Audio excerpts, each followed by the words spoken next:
بسم الله الرحمن الرحيم السلام عليكم ورحمة الله وبركاته كلنتي وناكسن داوديال كسو دواada barnaamijkeeni xog iyo xaqiiqo SSTV iyo Jigjiga Cable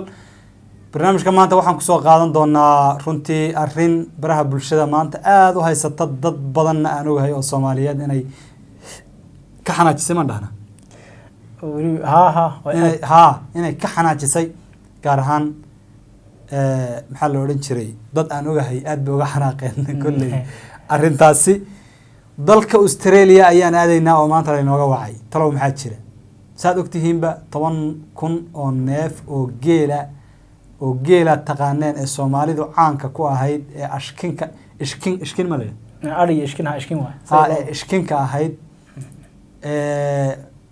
adduunyada maaragtay ama noolaha ay Soomaalidu dhaqato wixii ugu qaalisanaa ayaa la sheegay in lagu tooganayo ama lagu duqeynayo dalkaas Australia taas oo shalay ka bilaabatay goobo kamid ah wadankaas Australia ilaa haddana ay socoto waxa baraha bulshada aad u haystay sawirro laga soo qaaday markii la shoot gareynayay qaar kamid ah geelaasi oo ay shoot gareeyeen rag iyo dumar dad isugu jira oo maaragtay dabcan sawir halkaas lagu soo bandhigay sawirkii igu cajiibsanaa kulley SSTV ayaan xalay ku soo bandhignay qaybteeda Facebook kaas oo aan isa soo garab dhignay laba gabdhood oo gabadhna ay Soomaali tahay gabadhna ay Australian tahay qaabka ay ula kala macaamileen noolahaasi geela soo dhaw ilka casoo aad u maastan urban dhaw waaya xagee maraysaa laynti geela maxaa keenay in 10,000 oo neef oo geela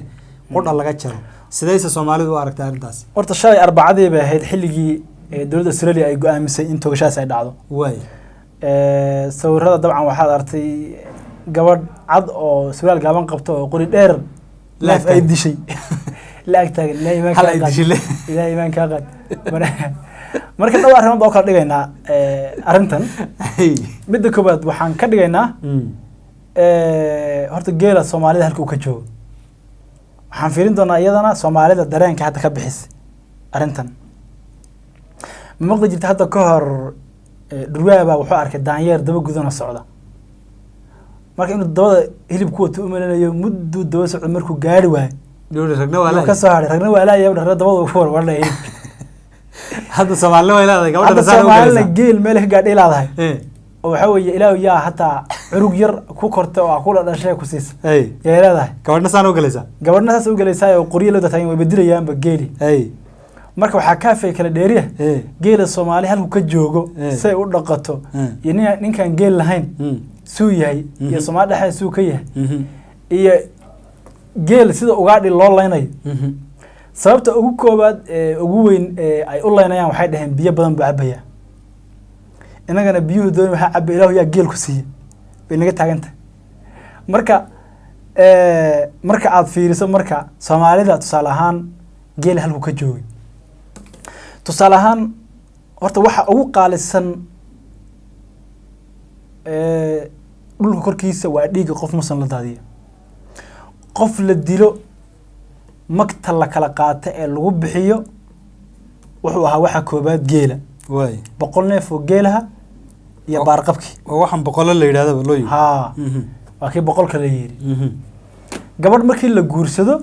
maxaa laga bixin jiray geel 100 neef oo geelaha iyo baarqabki iyo qori iyo faras iyo wax laga bixin jiray qiimaha macnaha gabdhuhu ay lahaayeen way geeluna uu ahaa xoolaha ugu qaalisan ee markaas la haysto way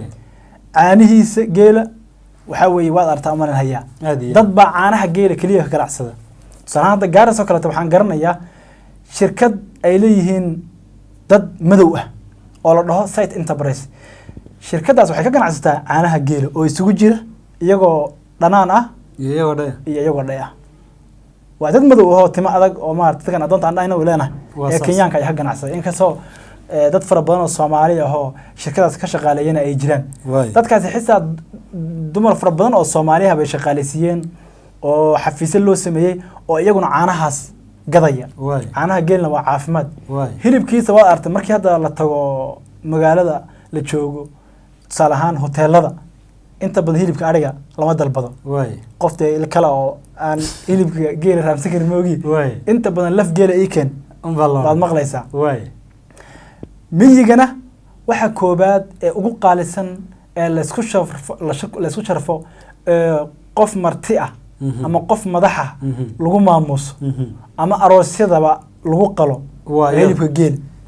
magaalooyinka Soomaalida markaad qiimeyso magaalada ugu badan ee hilib geel lagu cuno waa tee niyahow hadii magaalooyin far badan ma tagin aan hadda inta xusuusto Gaarsan muddo joogay oo wax ku soo bartay iyo Nairobi hadda joogo laakiin inta aad ka maashay Gaarso kale inta badan waxa lagu cuno waa hilib geel aroosyada qaar baba laba neef oo geel la qalaa way miyigana soo kale ana ku sheegay markii inta ka gudbay magaalooyinka Soomaalida magaalo ay Soomaali leedahay magaalada ugu badan ee hilib geel laga isticmaalo waa magaalada Hargeysa caasimadda Soomaaliland waa ku kaas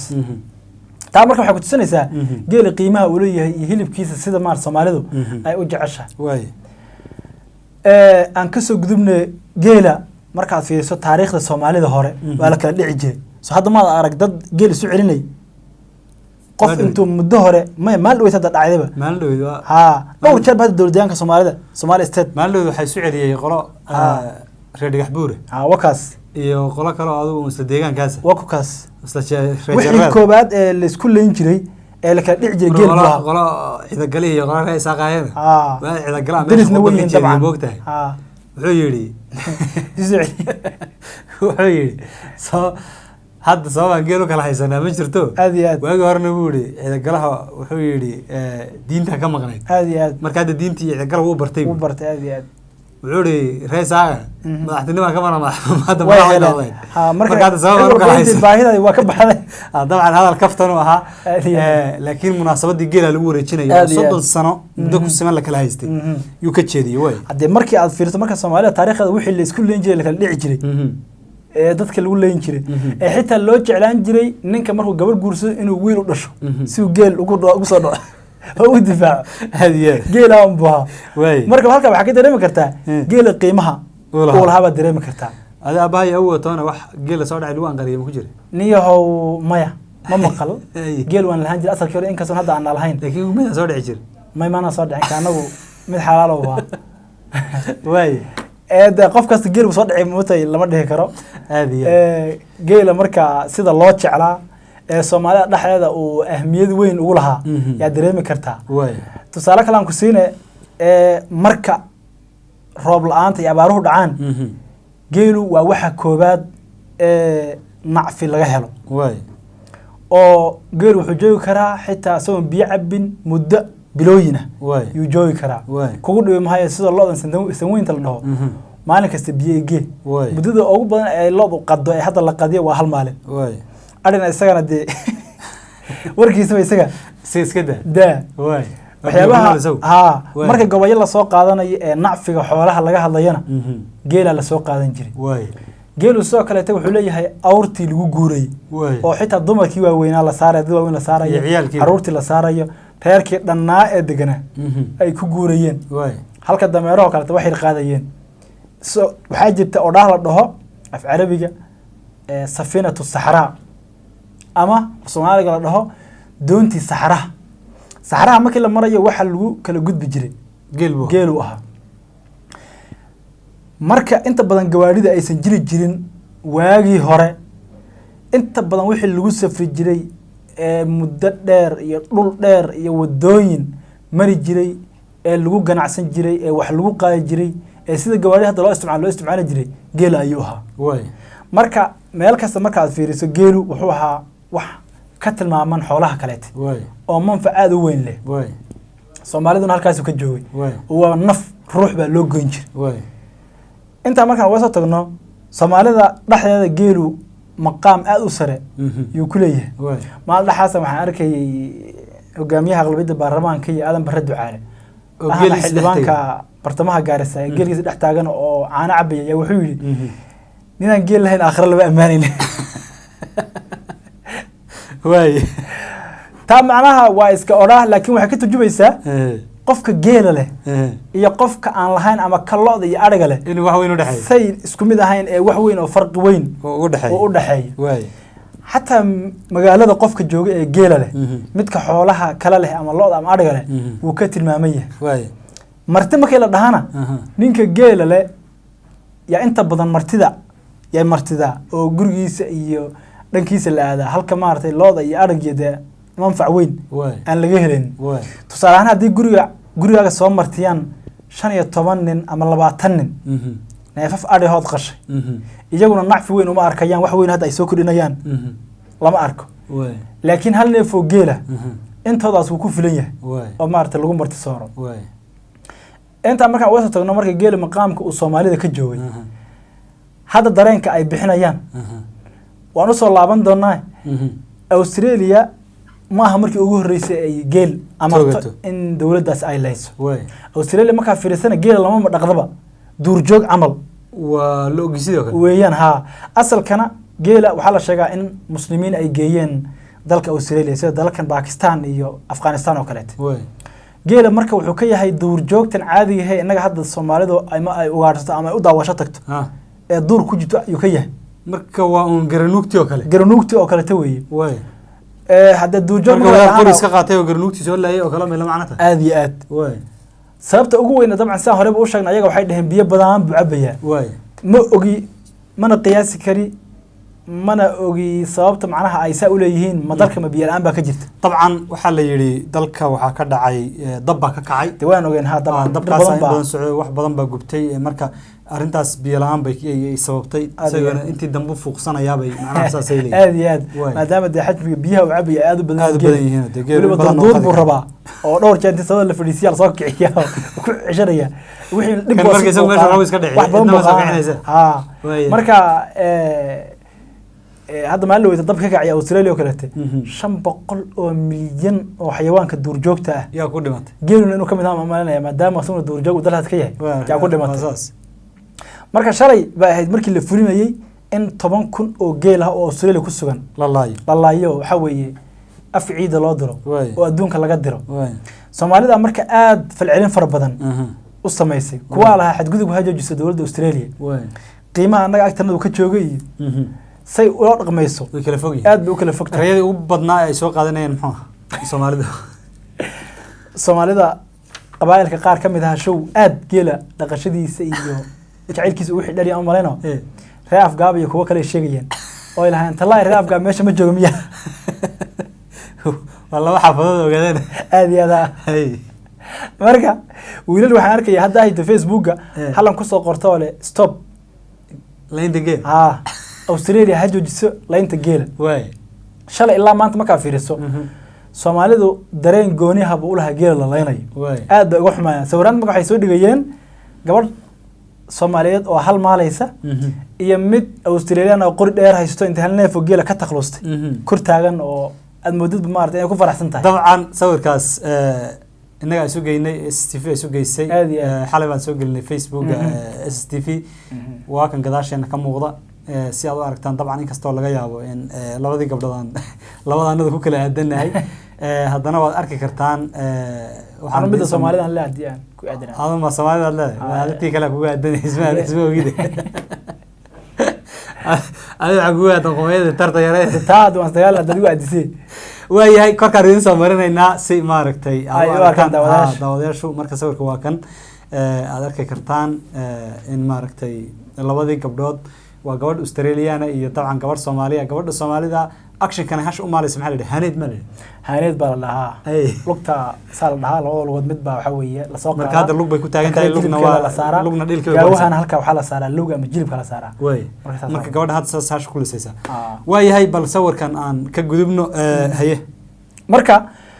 Soomaalida marka fiiriso dareenkoodu aad cajiib u ahaa oo erayada iyo maartay sawiraanta la soo dhigayo ee aad maartay ay uga xun yihiin geela la dilayo niyo gaaladu waa wax aqli xun geel dila maxay ku keenan talo kuwa waxay dhahan dawladda Soomaaliya waxaan ka codsanaynaa in geela naloo soo dhoofiyo annagu aan dhaqan boqolkiiba meeqaad ka xuntahay geela in sida loola dhaqmo adigu sayidahan waliba boqolkiiba boqol haduu wax كسر يجريها بقول كذا لا بقول هذا موت واحد على الوعي برو بقول كذا بقول لا وحي كهسي واساس مركب بقول كذا بقول ما كله ده وحرك وقص الرأي واحد الوعي بروي مركب دو واحد كسر يجري لها وكسر يسيلها وكسر يسيلها لكن بقول كذا بقول بنك كل كاد جارهان صور كأركتي صور كله اسمه واحد شراء قف شط جرينا يجيلي أو مال وضع سي يا عيا أو هل لبا صدح السيد بيالان هذه أركيسو هذه هي قوري أفكسي ولا شيء شو تقرين مدو مساجد نيوزيلاند qori lala galay aad iyo aad dareen gooni ay leedahay way waxaan arkay diyaaraddu u weeraray geela iyo gawaari helicopter haa mid garkii Morgan oo kale la maartay nin baa lahaa kan muxuu ahaa Morgan Weg marka inta waa iska kaftan bayd Waa soo- marka diyaarad baa lagu soo rogiyo markuu geelu carro ila geelu wuu orod badan yahay Ah. markuu carro helicopter tu soo celi gaadhigu hadduu gaadhiga laftiisa mooda gaadhigu wuu dadali karaabe marka gaadhigu markuu geela caydhiyo geelu wuu kala firdhi marka helicopter asaa ugu wareegeysana way isku soo ururin kadib baa xira shuqul war nimanku naxariis darana ma idhi acuudu billaahi ee adigu geel Australia waa ku gacan galay way meesha weliba meeqa kun oo neef ba ku nool baas u malayn Australia hadii la yiri 10 kun baa la dilayaa hal mar 10 kun baa la amree haddii kulley geel fara badan waa ku nool yahay way duurjoog buuna u badan yahay oo haddee wax ay dhaqdaan dad Soomaaliyeed oo Australia ku nool oo geelaas ka faa'iideystay ma jira inta ogaantaa new ma ogi mana arag laakiin dee un kullin waa laga yaabaa laakiin dadka hadda halkaas tagay dad dee miyi degan intooda badan maahan dabcan inta badan ama qaxooti ku tagay weeye ama arday dalxiis u tagay weeye kuwaasina magaalooyin bay joogaan miyi Australian ku nool yahay oo geel lagu ugaarsanayo dabcan awal xumaa dabcan waxaa la ii sheegay inuu jiro nin Soomaaliya oo ku sugan wadankaas Australia ku nool oo dabcan Soomaalida xilliyo hore tagtay kaas oo geel lagu qiyaasay dhowr kun oo neef ilaa 6,000 7,000 oo neef oo geel haysta oo u ooday xira weyn u sameeyay oo beero u sameeyay oo beerahaasi maaragtay hadda ama ka laayaan kama layn karaan oo geelisu oodan yahay leeyahay marka macnaha waa qoriga wuxuu ka ganacsadaa baa leeyahay caanihiisa oo warshado waaweyn buu leeyahay oo maaragtay waa nin